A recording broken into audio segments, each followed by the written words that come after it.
Bonjour, c'est Guylaine, 5 minutes avec toi. Je me souviens d'un homme, j'avais 40 ans à l'époque, qui m'avait demandé pourquoi je n'étais pas soumise. Et comme j'avais en ce temps-là pratiquement aucune connaissance sur le comportement humain, j'avais oublié de lui demander pourquoi il avait besoin qu'une femme soit soumise. Et bien sûr, c'est quelques années plus tard que j'ai compris le sens de sa question. J'ai compris que le masculin a besoin de se rassurer avec une femme soumise, ce qu'il ne peut pas faire avec une femme qui ne l'est pas. Par conséquent, une femme qui est soumise lui offre cette assurance de ne pas être en danger, de ne pas prendre le risque de se sentir vulnérable. En tout cas, possiblement de faire défaut à une situation quelconque. Et bien entendu, ces hommes, ce type d'homme, va chercher des femmes fragiles, vulnérables, mais non pas fragiles et vulnérables parce qu'elles n'ont aucune force en elles, non, pas du tout. Fragiles et vulnérables parce qu'elles sont remplies d'empathie, d'attention à l'autre, parce que leur vie est basée sur la bienveillance.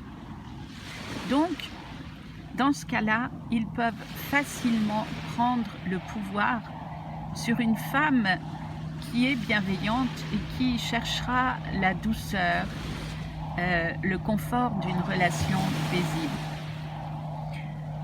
Bien sûr, il est important de conscientiser que ces hommes, dans l'enfance, la plupart du temps, ont vécu une relation avec la mère, très souvent, parfois avec le père aussi. Ils ont subi une autorité extrême et due à leur sensibilité, ils se sont sentis beaucoup rabaissés, humiliés. L'enfant qu'ils étaient en grandissant a choisi de ne plus jamais vivre cette situation. Et par conséquent, ils sont à la recherche de femmes bienveillantes, entre autres, parce que ce sont aussi souvent des femmes qui ont bien d'autres qualités, et notamment celle d'aimer la famille.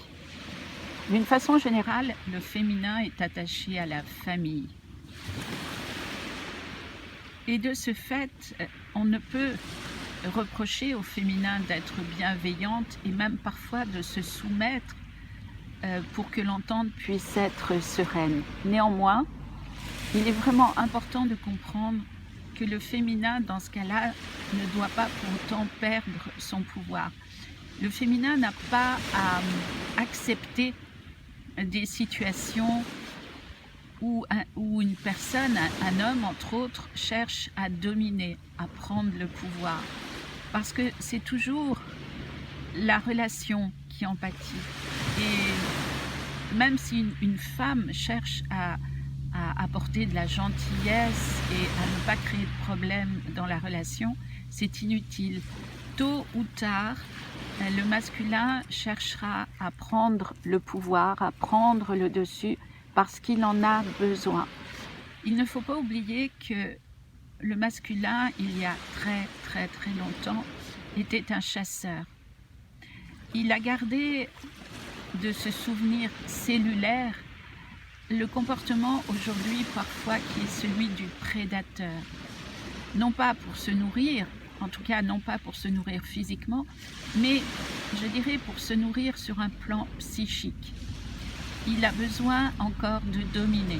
Et comme la plupart des hommes ne vont plus à la guerre, en tout cas dans les pays proches de nous, parce que bien sûr cela existe encore, eh bien le masculin va se servir de ce qui est en sa possibilité pour pouvoir se faire du bien, en tout cas vivre son yang. Mais ce qu'il ignore bien sûr, c'est que forcément ce sera de la mauvaise façon. Cependant, il n'y a jamais de bourreaux et de victimes, il n'y a que des bourreaux et des victimes qui s'attirent mutuellement. Aussi, c'est vraiment au féminin, non pas de rejeter l'empathie qui fait partie du féminin, mais bien de pouvoir l'exercer tout en conservant le respect de soi et garder une certaine autorité qui fait qu'on ne permet pas à l'autre de dire ou de faire des choses, des gestes, des situations, peu importe, qui ne nous conviennent pas. Nous avons le devoir de nous responsabiliser face à ce que nous acceptons, ce que nous pouvons accepter et ce que nous refusons. Et ce que nous refusons ne pourra partir que de nous. Personne ne nous fera le cadeau de deviner nos besoins et d'y consentir simplement pour nous faire plaisir, tout simplement parce que dans la vie sur Terre, la Terre est une école et nous sommes là pour rétablir un équilibre dans nos failles. Voilà, je vous dis merci et à bientôt.